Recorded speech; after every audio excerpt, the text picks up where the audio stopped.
Code மில்கை வச்சு gold process மெத்தடில் இன்றைக்கி சோப் செய்ய போகிறோம்.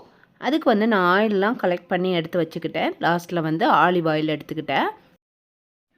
Coconut oil, castor oil, olive oil இதெல்லாம் சேர்த்துருக்கோம். இப்போ வந்து நல்லா மிக்ஸ் பண்ணிவிட்டு நான் வந்து கோட் மில்க் எடுத்து வச்சுருக்கேன். அந்த கோட் மில்கில் இதில் மிக்ஸ் பண்ணிவிட்டு பிளெண்டர் போட்டுக்கலாம். இதோ ஃபர்ஸ்ட் டைம் கோட் மில்கை வச்சு நான் கோல்ட் ப்ராசஸில் இந்த சோப்பை ஃபஸ்ட் டைம் செய்கிறேன். இதுக்கு முன்னாடி மெல்டட் பவுடரில் தான் நான் வந்து கோட் மில்க் செஞ்சிட்டு இருந்தேன். இப்போ பாருங்கள், நல்லா மிக்ஸ் பண்ணதுக்கப்புறமா காஸ்டிக் சோடாவை அதில் ஊற்றிடலாம். ஊற்றிட்டு நல்லா பிளெண்ட் பண்ணிவிட்டு கட்டியாக வரைக்கும் அப்படியே பிளெண்ட் பண்ணிகிட்டே இருங்க. மெல்டட் பவுட் சோப்பு வந்து ஒயிட் கலரில் இருக்கும். இந்த கோல்ட் ப்ராசஸ் சோப்பில் வந்து லைட்டாக எல்லோஸ் கலரில் இருக்குது.